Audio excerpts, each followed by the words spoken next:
o Giba já está perdido, hoje é o primeiro domingo. Ficou meio devagarzinho, será que é o primeiro domingo? Será que já passou? Comemos tanto que parece que passou uma semana, né? Mas graças a Deus estamos iniciando um novo ano, um ano abençoado, um ano que Deus com certeza continuará cuidando de cada um de nós. E nós estamos nesse tempo refletindo sobre essa transição de tempo. Deus nos fez exatamente dentro desse cronos, desse tempo, porque Ele conhece a nossa limitação e sabe o quanto nós precisamos de datas de recomeço, de tempos de recomeço. Então nós estamos tendo uma transição comum, é de sábado para domingo, de sexta para sábado, é normal. Mas quando nós olhamos no calendário, começando o novo ano, nós percebemos que é uma nova oportunidade de fazer algo novo, de viver algo novo. Então Deus nos fez assim, nos deu esse privilégio, de poder sempre ter a oportunidade de recomeçar. E nós temos conversado exatamente sobre isso, sobre a necessidade dessa reflexão, para que nós possamos construir o novo segundo a vontade de Deus. Nós conversamos domingo passado sobre o tema, a ação deve ser uma consequência da oração. O que nós temos que aprender é sempre começar pela oração. A cultura do ativismo nos tira isso, porque nós entendemos que precisamos agir, fazer alguma coisa, e parece que a oração nos atrasa, mas não é isso. A oração deve ser o princípio de todas as coisas. Tudo que pensamos em fazer deve se iniciar numa conversa com Deus. Mas na sexta-feira, nosso culto da virada, nós conversamos a segunda parte. As Escrituras devem ser o fundamento da ação. Já que eu oro pedindo orientação a Deus, é exatamente nas Escrituras Sagradas que vai ter o meu fundamento, a minha base, a minha direção. Então eu busco a Deus em oração, Deus fala comigo, e eu obedeço a palavra dEle, e sobre esta palavra eu edifico a minha vida. Resumindo essas duas primeiras mensagens, orando e lendo a palavra. É interessante o quanto que qualquer um de nós sabemos o que é necessário para crescer na vida cristã, que é exatamente orar e ler a Bíblia. As nossas crianças crescem ouvindo o cântico. Se você quiser crescer, leia a Bíblia e faça a oração. Mas se há algo que nós perdemos na nossa caminhada, na nossa correria, na nossa agenda tão cheia, é exatamente essas duas realidades: parar para orar e parar para ler a palavra de Deus. Eis a razão porque nós vivemos segundo a nossa própria vontade. Porque se nós apenas oramos, nós construímos um Deus de acordo com a nossa vontade, porque a palavra dele não vem ao nosso coração. Mas se nós apenas lemos a palavra, mas não oramos, nós também colocamos Deus dentro de um quadradinho, de uma caixinha, e achamos que Deus age somente daquela maneira, daquele jeito. E aí então nós temos que entender que a oração e a leitura da palavra deve ser prioridade na vida de cada um de nós, se nós queremos viver o novo de acordo com a vontade de Deus. E hoje então nós iremos encerrar esta série de mensagens, entendendo essa realidade. Nós oramos, Deus ouve e Deus responde. Esta é a confiança que temos para com Ele, que se pedirmos alguma coisa segundo a sua vontade, Ele nos ouve. E se sabemos que Ele nos ouve, quanto ao que lhe pedimos, estamos certos de que obtemos os pedidos que lhe temos feito. Aqui é uma realidade onde nós pedimos de acordo da vontade de Deus. Ou seja, a nossa oração está repleta da palavra de Deus. A nossa oração é conduzida pela palavra de Deus. Então nós aprendemos a orar de acordo com a palavra dEle, e quando nós oramos de acordo com a palavra dEle, nós temos a certeza que nós receberemos os pedidos que nós estamos fazendo. Então nós falamos com Deus e Deus responde. Ouvir e responder está garantido por suas promessas. Essa é a certeza que todo cristão tem. Que Deus, Ele ouve as nossas orações e sim, Ele responde cada uma delas. Essa é a certeza que nós temos.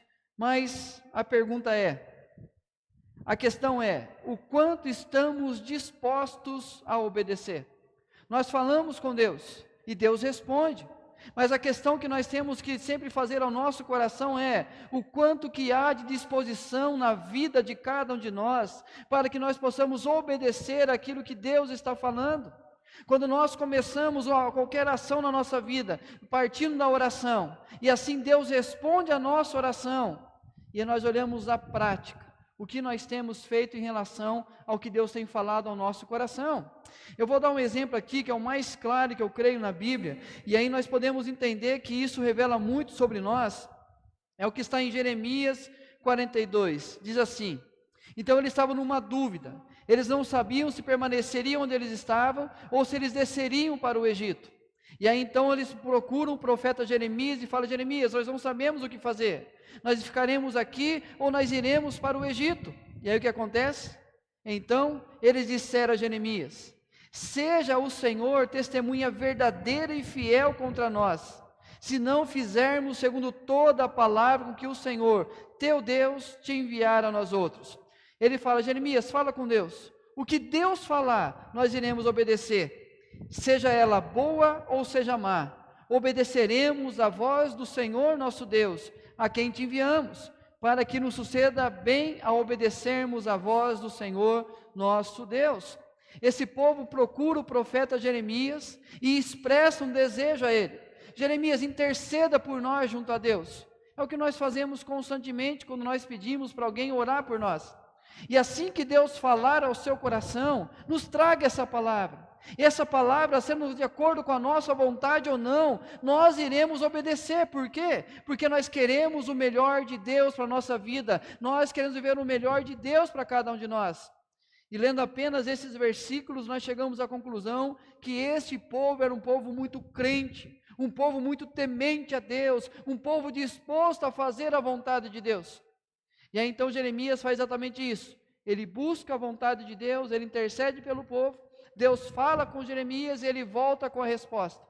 E ele chega com a resposta dizendo: vocês não devem descer para o Egito. Vocês não devem descer para lá. Mas o grande problema é que eles estavam com as malas prontas, já haviam avisado as crianças da viagem que teriam, estava tudo preparado, tudo organizado, os dinheirinhos separados para o custo da viagem. E de repente chega o profeta e fala: vocês não podem descer para lá. O que acontece? Dizendo a Jeremias: é mentira isso que dizes. O Senhor nosso Deus não te enviou a dizer: não entreis no Egito para morar. Lembra o pedido?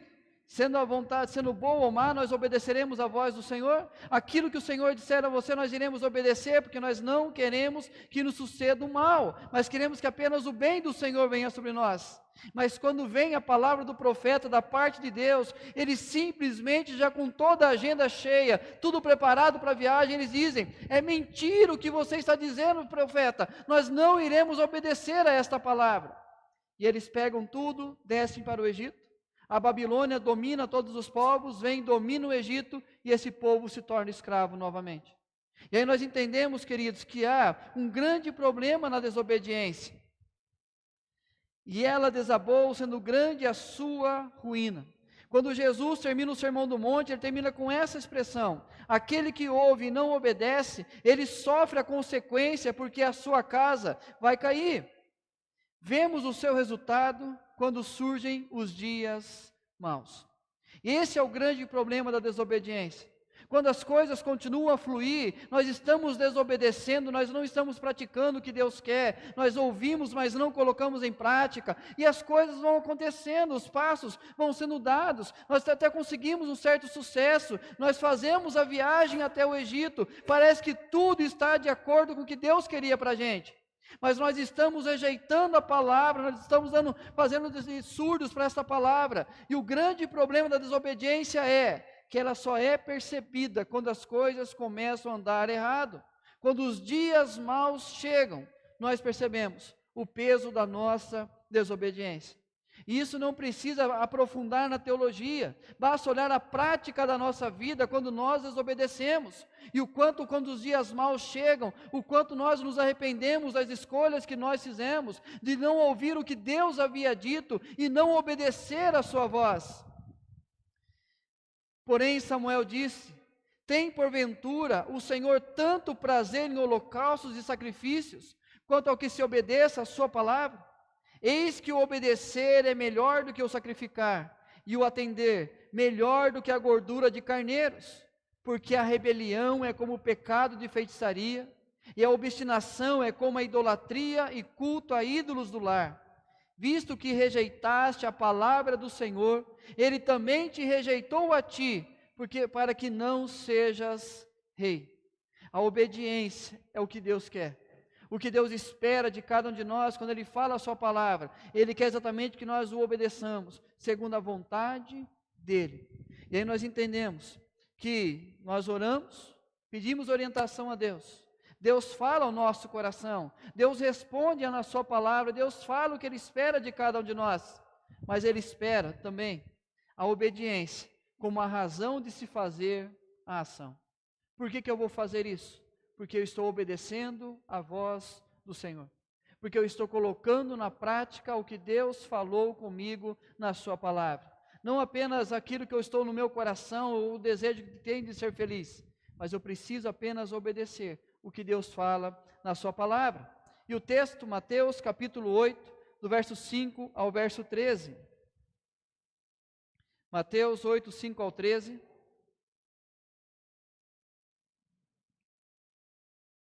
Esse texto é exatamente o texto após o momento que Jesus termina o chamado Sermão do Monte. E aqui Mateus coloca a história desse homem. Mateus 8, 5 ao 13, diz assim: Tendo Jesus entrado em Cafarnaum, apresentou-se-lhe um centurião implorando: Senhor, o meu criado jaz em casa, de cama, paralítico, sofrendo horrivelmente. Jesus lhe disse: Eu irei curá-lo. Mas o centurião respondeu: Senhor, não sou digno de que entres em minha casa, mas apenas manda com uma palavra, e o meu rapaz será curado. Pois também sou homem sujeito à autoridade, tenho soldados às minhas ordens, e digo a este: vai, e ele vai, e a outro: vem, e ele vem, e ao meu servo: faz isto, e ele o faz. Ouvindo isto, admirou-se Jesus e disse aos que o seguiam: Em verdade vos afirmo que nem mesmo em Israel achei fé como esta. Digo-vos que muitos virão do Oriente e do Ocidente, e tomarão lugares à mesa com Abraão, Isaque e Jacó, no reino dos céus. Ao passo que os filhos do reino serão lançados para fora, nas trevas, ali haverá choro e ranger de dentes. Então disse Jesus ao centurião: Vai-te, e seja feito conforme a tua fé. E naquela mesma hora o servo foi curado. Queridos, nós encontramos aí nos capítulos anteriores a esse texto o que nós podemos chamar do mundo perfeito, aquilo que todos nós temos como expectativa em relação ao mundo, aonde Jesus passa exatamente os valores deste mundo perfeito, aonde ele vai falar das bem-aventuranças, a fidelidade, a palavra verdadeira, o perdão, o amor incondicional, atitudes sem interesses, não julgar, intimidade com Deus, inexistência da ansiedade e o verdadeiro tesouro. Quando nós olhamos o que Jesus ensina no Sermão do Monte, é exatamente a prática daquilo que nós deveríamos fazer, todo ser humano, para que nós pudéssemos viver um mundo perfeito. Exatamente viver os princípios do reino de Deus, a ética do reino de Deus, para que vivêssemos essa realidade do mundo perfeito. Mas quando nós olhamos a realidade, nós vamos nos deparar com um mundo que é imperfeito. Por quê? As bem-aventuranças são para aqueles que corrompem. Quando nós olhamos pessoas que praticam o mal, parece que eles estão prosperando, parece que eles estão alcançando as bem-aventuranças. A infidelidade é exaltada. Então aquele que não é fiel ao seu semelhante, ao seu próximo, e tira vantagem disso, ele está exaltado. A palavra é incerta, a ira é alimentada, o amor firmado em interesses, vaidade, condenação sem chance de defesa, Deus é deixado de lado, ansiedade é o mal do século e a busca por sucesso neste mundo. Nós olhamos então isso que tem conduzido a nossa história, é isso que tem influenciado o nosso mundo, é isso que nós percebemos do nosso lado o tempo todo. Quando nós olhamos o que é o mundo perfeito, aquilo que Jesus ensina na sua palavra, mas nos deparamos com a realidade de um mundo imperfeito, onde todo mundo pratica apenas aquilo que está segundo o seu coração, segundo a sua vontade, ou olhando apenas o seu interesse, nós vivemos essa realidade no mundo imperfeito. Mas o que diferencia o mundo perfeito do mundo imperfeito? É exatamente aquilo que Jesus termina no seu Sermão do Monte. É aquele que ouve e pratica, e aquele que ouve e não pratica. Por que ainda há tanta maldade no mundo? Por que há tanta coisa ruim acontecendo na nossa vida, pertinho da gente? Porque nós temos essa realidade na diferença entre o mundo perfeito e o mundo imperfeito. O que causa a diferença entre os mundos? Obedecer ou não. Se nós queremos viver a vontade de Deus, é a obediência. E nós iremos escolher o que o Sermão do Monte nos ensina. Mas se nós vivemos em desobediência, nós iremos escolher o que a realidade do mundo tem mostrado a cada um de nós. Mas é interessante que, quando nós olhamos esses dois mundos, imperfeito e perfeito, nós vamos também nos deparar com duas realidades: o mundo aparente e o mundo real. O mundo aparente é aquele que nós construímos ou tentamos construir na mente das outras pessoas. É aquilo que nós tentamos falar às pessoas, ou aquilo que muitas vezes nós acreditamos que as coisas estão acontecendo perfeitamente na nossa vida. Nós rejeitamos a vontade de Deus, nós não queremos andar com Deus, mas nós acreditamos que tudo está acontecendo da melhor maneira. Mas quando nós olhamos o mundo aparente do centurião, era um homem de poder e autoridade, um homem respeitado, um homem temido, um homem que tinha pelo menos 100 homens às suas ordens, em sua obediência. Era alguém que tinha autoridade e poder no meio da sociedade do seu tempo. Então, quando nós olhamos para esse homem, aos nossos olhos, iríamos dizer: ele não tem problema nenhum, ele não enfrenta problema nenhum, ele tem todas as regalias do governo, ele tem toda a realidade, tem homens que o protegem. Por que ele enfrentaria um problema na sua casa? Este é o mundo aparente, mas o mundo real, a crise instaurou-se em seu lar, e enfrenta agora uma realidade que não tem como mudar. Então, aquilo que aparentemente era perfeito, dentro da sua casa ele está enfrentando algo que ele não tem poder para mudar. A sua palavra não tem autoridade para transformar, mas tem um servo que está enfermo no seu lar. Queridos, isso não é muito diferente dos nossos mundos. O nosso mundo, a realidade aparente, tudo parece estar no seu devido lugar. Quando nós olhamos a nossa vida, parece que tudo está encaixadinho, tudo está determinado, tudo está certo como vai acontecer. Eu tenho conduzido a minha vida da melhor maneira, ainda mais em tempos de redes sociais. Nós divulgamos apenas aquilo de bom que acontece, aquilo de bom que aparece na nossa vida, e as pessoas olham para nós, parece que não temos problemas, não temos dificuldades, não passamos por lutas, porque o que nós estamos postando é exatamente aquilo que é o mundo aparente, tudo no seu devido lugar. Mas quando nós saímos das redes sociais, nosso mundo, na verdade, muitas vezes está de ponta cabeça. Nós estamos enfrentando realidades que nós não temos condições de mudar na nossa história. Nós temos os nossos enfrentamentos, os nossos medos, as nossas ansiedades. Nós temos situações que nós iremos enfrentar ao longo desse ano, que aparentemente nós não conseguiremos mudar o que vai acontecer.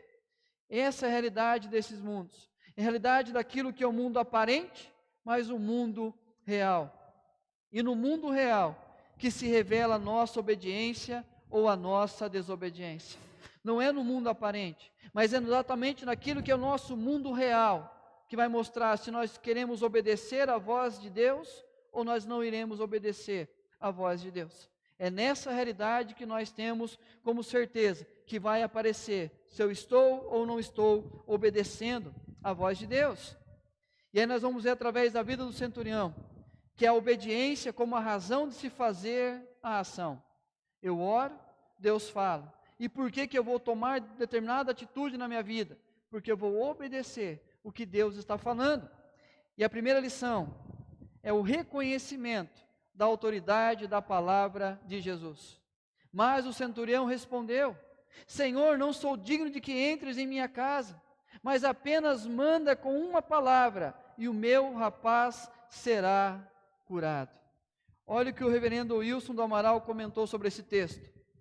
Como podemos perceber, ouvir é uma ação da mente, obedecer é uma ação mais complexa, envolvendo o avaliar quem nos falou, qual sua autoridade sobre nós e qual a consistência da ordem recebida, o que é esperado de nós e quais serão as consequências. Aqui, a autoridade que é a do próprio Criador, Salvador e sustentador da vida humana. Resumindo, quando nos é dada uma ordem, uma palavra de ordem, nós vamos perguntar: quem nos falou? Qual é a autoridade daquele que nos falou? E quais são as consequências em ouvir e obedecer, ou ouvir e não obedecer? Então, quando nós ouvimos o que Deus fala com a gente, quem falou? Qual é a autoridade? E quais são as consequências de obedecer ou não obedecer a essa voz? Aí nós entendemos a necessidade de reconhecer a autoridade da palavra de Jesus sobre a nossa vida. Por quê? Porque é a palavra do próprio Salvador, o sustentador da nossa vida. É o próprio Deus, o próprio Verbo encarnado falando com o centurião. Essa era a convicção que ele tinha da autoridade da palavra. E da onde ele tira como referência a sua própria vida. Ele também era sujeito à autoridade. Ele também tinha comandantes acima dele, que dariam ordens a ele, ele deveria obedecer. Assim também ele tinha homens sujeitos à sua autoridade. Assim como ele desse uma palavra de ordem, a sua palavra tinha autoridade sobre aquelas vidas. Eles iriam ir, iriam vir, eles iriam obedecer à autoridade da sua palavra. A grande questão é: qual é a autoridade que a palavra de Jesus tem sobre a nossa vida? Qual é a autoridade da palavra de Jesus sobre a nossa casa, sobre os nossos relacionamentos, sobre a nossa vida cristã? Qual é a autoridade que a palavra de Deus tem sobre nós? Quando nós olhamos uma frase como essa, num contexto de um domingo à noite, nós iríamos dizer: sim, toda autoridade. Mas quando nós cantamos aqui, me esvaziar, conta a história da multidão que estava ali, ouvindo apenas Jesus, os seus milagres, as suas palavras bonitas, os seus conselhos, vendo tudo o que estava acontecendo. Mas no momento que Jesus olha para a multidão e desafia a multidão a assumir um compromisso com ele, a multidão vira as costas e vai embora. E naquele momento a multidão indo embora, os discípulos ficando inquietos atrás dele, e ele olha para os discípulos e pergunta: vocês também vão embora?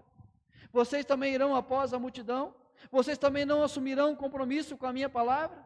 Pedro levanta e fala assim: a quem nós iremos? A quem nós iremos? Somente o Senhor tem as palavras da vida eterna.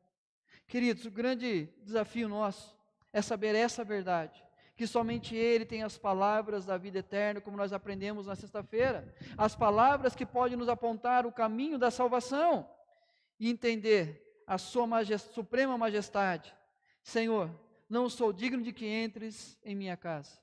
Essa suprema majestade, ele sabia, o centurião entendia que ele tinha sim autoridade, ele era superior às pessoas, ele tinha pessoas debaixo da sua autoridade, mas ele sabia que a autoridade de Jesus era uma suprema majestade, a tal ponto que mesmo ele sendo um homem respeitado na sua sociedade, um homem que ele tinha poder nas mãos, ele não era digno porque ele reconhecia que Jesus tinha uma autoridade muito suprema dele. E aí nós entendemos também, suprema autoridade, mas manda uma palavra e o meu rapaz será curado. Senhor, o que eu tenho autoridade é sobre os meus servos, sobre os soldados que eu tenho à minha disposição. Eu falo: soldado, vai para a batalha, ele vai; soldado, não vai, ele fica. Mas a minha palavra não tem poder nenhum sobre a enfermidade do meu criado em casa. Esta minha palavra não tem poder nenhum para transformar uma situação que eu fiz de tudo e não consegui transformar. A minha palavra não tem poder o suficiente para mudar uma circunstância que eu percebo que agora eu dependo do Senhor para fazer. E é isso que nós temos que entender. A autoridade da palavra de Jesus é suprema, não é circunstancial, não é momentânea, não é baseada em apenas um título, apenas numa vontade humana, não. A palavra dele tem autoridade sobre todas as coisas. Supremo domínio. Também sou homem sujeito à autoridade. Tenho homens sujeitos às minhas ordens. Aqui ele fala de hierarquia. Eu tenho domínio sim sobre homens, mas há também homens que dominam sobre mim. Mas, Senhor, eu reconheço que o domínio que o Senhor tem, a autoridade que o Senhor tem, é o supremo domínio. Não há ninguém mais. E aí o próprio Deus vai falar que não há nenhum outro dado entre os homens, pelo qual importa sejamos salvos. Apenas Cristo Jesus é aquele que tem toda a autoridade nas suas mãos. Em Colossenses, o apóstolo Paulo vai falar que ele é supremo, autoridade sobre toda a criação, autoridade sobre a igreja, sobre todas as coisas, autoridade sobre a nossa vida. E quando eu reconheço essa autoridade, eu olho para essa palavra e eu vou saber, eu preciso obedecer, porque Ele é supremo, porque Ele é Senhor sobre a minha vida. Mas a obediência como razão, também é a submissão à palavra de Jesus.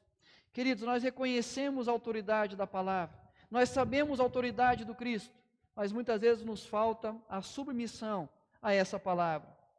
Ouvindo isso, admirou-se Jesus e disse aos que o seguiam: em verdade vos afirmo que nem mesmo em Israel achei fé como esta.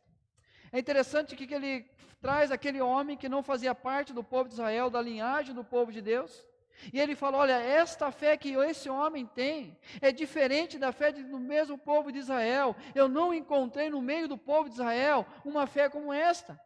O que Jesus quis dizer àquela multidão que estava ao seu redor? O porquê que Jesus destaca a fé desse homem? Olha o que diz lá em 2 Reis: o Senhor advertiu Israel e Judá por meio de todos os seus profetas e videntes: desviem-se de seus maus caminhos, obedeçam às minhas ordenanças e aos meus decretos, de acordo com toda a lei que ordenei aos seus antepassados, que obedecessem e que lhes entreguei por meio dos meus servos, os profetas. Obedeçam às minhas ordenanças e aos meus decretos. O que esse povo faz? Mas eles não quiseram ouvir, e foram obstinados como seus antepassados, que não confiaram no Senhor, o seu Deus. O grande mal desse povo, insubmissão à palavra, foi a marca do povo de Israel. Deus se revelava, Deus mostrava a vontade dele, e como nós vimos no profeta Jeremias: é mentira o que dizes, nós não iremos obedecer a esta palavra, nós iremos sim descer para o Egito. Queridos, quantas vezes nós argumentamos contra aquilo que Deus está falando? Quantas vezes nós tentamos argumentar o que a palavra de Deus nos ensina sobre a vida? Quantas vezes nós questionamos o que Deus fala pelas filosofias que o mundo contemporâneo tem inventado? E nós colocamos até muitas vezes em questão a veracidade da palavra, e olhamos apenas a nossa própria vida, a nossa própria experiência pessoal, como verdade absoluta, e rejeitamos o ensinamento que Deus está falando na sua palavra.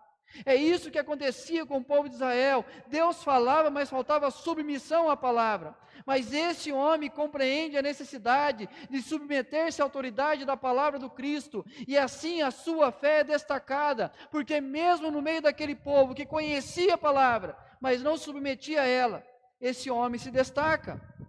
Pois também sou homem sujeito à autoridade. Tenho soldados às minhas ordens, digo a este vai e ele vai, e a outro vem e ele vem. E ao meu servo faze isto e ele o faz. Sujeição à ordem de Jesus. Jesus mandou, faz. Jesus falou, obedeça. Jesus ensinou, viva essa prática. Essa necessidade. Submeteu a sua casa à autoridade de Jesus.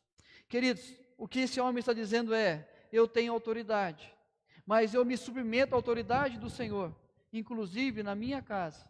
A sua palavra tem autoridade lá. O que o Senhor disser, o que o Senhor falar, lá na minha casa vai acontecer, porque a minha casa está sujeita à palavra do Senhor, está sujeita a essa autoridade. Então esta palavra tem domínio sobre a minha casa.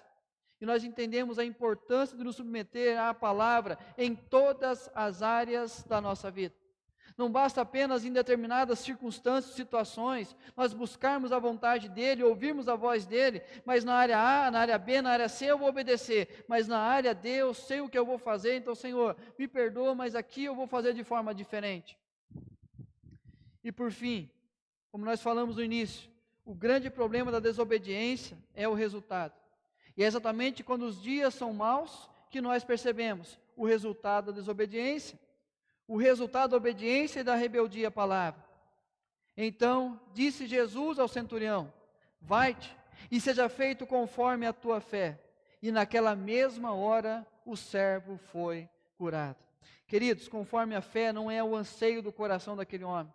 Não é simplesmente porque ele crê e as coisas vão acontecer. Ah, mas eu tenho fé que em 2022 a minha vida vai ser outra, que as coisas vão ser diferentes, que eu vou fazer coisas diferentes, que eu vou conquistar os meus sonhos, eu tenho fé. Não é isso que ele está dizendo. Conforme a tua fé, conforme a submissão que você deu à minha palavra, é a autoridade da minha palavra irá curar o seu servo. Vai, conforme você crê, está acontecendo, porque a minha palavra tem autoridade sobre a sua casa. Ele acabou de falar do Sermão do Monte. Aquele que ouve e pratica, a casa é edificada. Mas aquele que ouve e não pratica, a casa vai cair. Então agora esse homem fala que ele submete a autoridade da palavra do Cristo, a sua casa é edificada. E naquele instante o seu servo é curado. Mas, ao passo que os filhos do reino serão lançados para fora, nas trevas, ali haverá choro e ranger de dentes. Enquanto um povo se escondia através da sua eleição de ser o povo de Deus, se escondia apenas o fato de ser descendente de Abraão, e ali então não desobedeciam a palavra, não obedeciam o que Deus falava com eles, e nós vemos a trajetória desse povo, obediência e desobediência constante. Ele falou: olha, muitos de vocês irão rejeitar essa palavra, muitos de vocês não irão olhar para o Cristo e reconhecer a autoridade do Cristo sobre a vida de vocês, e virá a condenação sobre vocês. Queridos, aqui nós entendemos que não basta apenas a nossa tradição religiosa, como nós cantamos também no Me Esvaziar, me esvaziar de toda a minha religiosidade, de simplesmente achar que eu tenho a tradição religiosa, que eu venho da quinta, sexta, sétima geração de crente, e aí eu tenho toda essa marca na minha vida. Queridos, se não for submisso à palavra, se não obedecer, nós iremos colher os frutos da nossa desobediência. É isso que Deus fala quando o povo vai entrar na terra prometida: se vocês obedecerem, a bênção virá sobre vocês, mas se vocês não obedecerem, simplesmente a bênção deixará de vir sobre vocês, a maldição alcançará todos vocês. E nós vemos a história desse povo: eles entram, tiram parte dos seus inimigos e deixam os demais inimigos naquela terra, e Deus fala: vocês desobedeceram, e agora os deuses deles irão influenciar vocês, e este povo será um constante inimigo de vocês dentro da casa de vocês. Queridos, nós precisamos entender: a palavra de Deus sempre terá autoridade. Se eu me submeto, experimento o milagre. Se não a obedeço, recebo a consequência do erro. É simples assim. O próprio Cristo fala que ele não veio julgar ninguém, e nós falamos sobre isso constantemente. Mas ele fala: vós sereis julgados pelas minhas palavras. É a minha palavra que é exatamente a vara de medida, para que vocês entendam a minha vontade e façam segundo a minha vontade. E se assim acontecer, se vocês acreditarem nessa autoridade da minha palavra, o milagre vai acontecer, o seu lar vai ser restaurado, vai ser transformado, o seu servo será curado. Se você submeter à autoridade da minha palavra, pode ter certeza, conforme a sua fé, as coisas vão acontecer. Mas se não submeter à autoridade da minha palavra, volta para casa e começa a preparar os teus preparativos do enterro, porque esse teu servo vai morrer. Essa é a realidade que nós iremos enfrentar. Se nós olhamos para a nossa vida, a nossa espiritualidade, o nosso casamento, a nossa vida com Deus, os nossos relacionamentos, a nossa vida no trabalho, se nós não nos submetermos à palavra dele em todas essas áreas, nós iremos colher os frutos da nossa desobediência. Mas se nós obedecermos à voz dele, nós temos a certeza que as coisas serão diferentes. A obediência, como a razão de se fazer a ação, é necessário buscar a intervenção divina, a oração. Senhor, o meu criado jaz em casa, de cama, paralítico, sofrendo horrivelmente. Nós temos que procurar sempre, através da prática da oração, conversar com o nosso Senhor e expressar a Ele qual é a realidade, o mundo real, não o mundo aparente, mas apresentar em oração qual é o mundo real. É necessário ouvir a palavra de Deus, o fundamento. Jesus lhe disse: eu irei curá-lo. Nós precisamos aprender a ouvir o que Deus fala a respeito da nossa casa, o que Ele fala acerca das nossas dificuldades, o que Ele tem a dizer sobre o mundo real que nós vivemos. Mas também é necessário submeter-se à autoridade da palavra, obediência. Mas apenas manda com uma palavra, e o meu rapaz será curado. Queridos, se nós queremos viver esse novo, nós precisamos aprender a resgatar a prática da oração.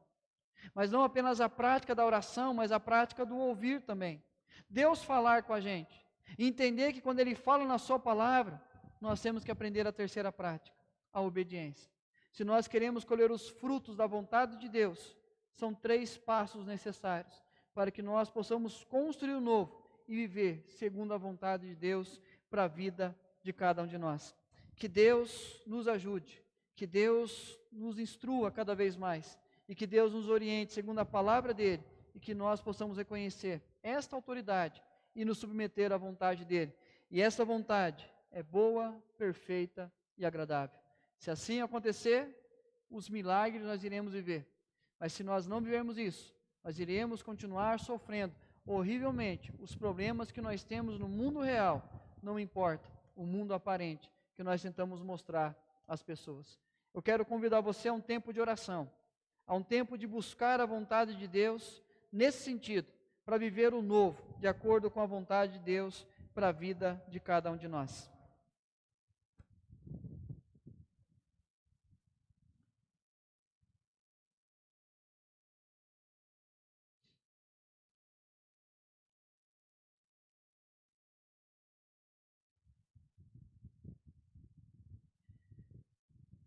Pai, esta é a primeira mensagem do ano que nós estamos ouvindo, ao menos reunidos quanto igreja, ouvindo a Tua palavra.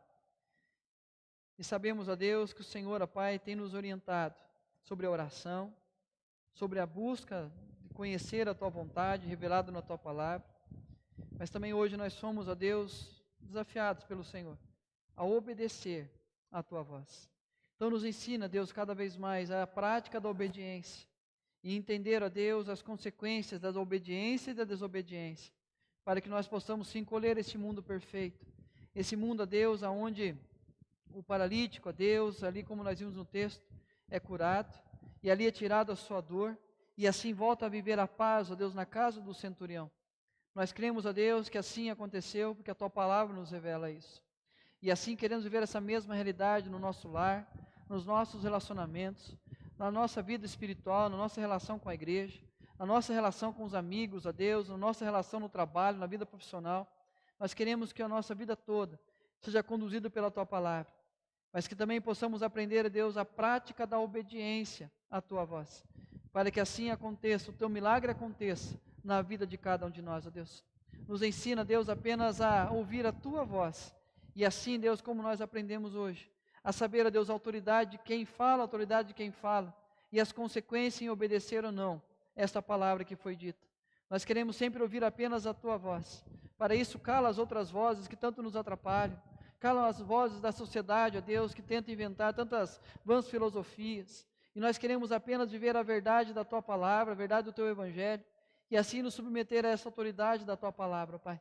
Nos ensina, Deus, neste novo ano, a viver essa realidade, a voltar às práticas devocionais, a leitura, a oração, mas também, Deus, a prática da Tua palavra. Não apenas sermos ouvintes, ó Deus, mas operosos praticantes daquilo que o Senhor tem ensinado a cada um de nós. O Senhor nos pedir a perdoar, que nós possamos perdoar. O Senhor nos pedir, ó Deus, para falar da Tua palavra, que nós venhamos falar da Tua palavra. Que o Senhor nos ensina a amar, que nós possamos amar a Deus. E assim todos os mandamentos, todos os ensinamentos, que nós possamos colocar em prática, para a Tua honra e Tua glória, Deus. E que possamos colher os frutos, ó Deus, dessa obediência, Pai, na nossa vida, na nossa família, assim também, Deus, na nossa igreja, em todas as áreas. Que tudo seja, Deus, para a Tua honra e Tua glória. Abençoe esse novo ano que se inicia, que seja totalmente, ó Deus, voltado para o Senhor e tudo seja para a Tua honra e Tua glória. Seja conosco, ó Deus. Que Teu Santo Espírito, ó Deus, nos incomode cada vez que nós tentemos, ó Pai, desobedecer a Tua palavra. E que também, ó Deus, naquilo que é o ministério dele, ele possa nos instruir e trazer à memória a Tua vontade revelada na Tua palavra. Nos submetemos à Tua autoridade, por amor do Teu nome, em o nome do Senhor Jesus. Amém. Queridos, que assim seja nesse novo ano, que assim continue sendo essa busca constante e intensa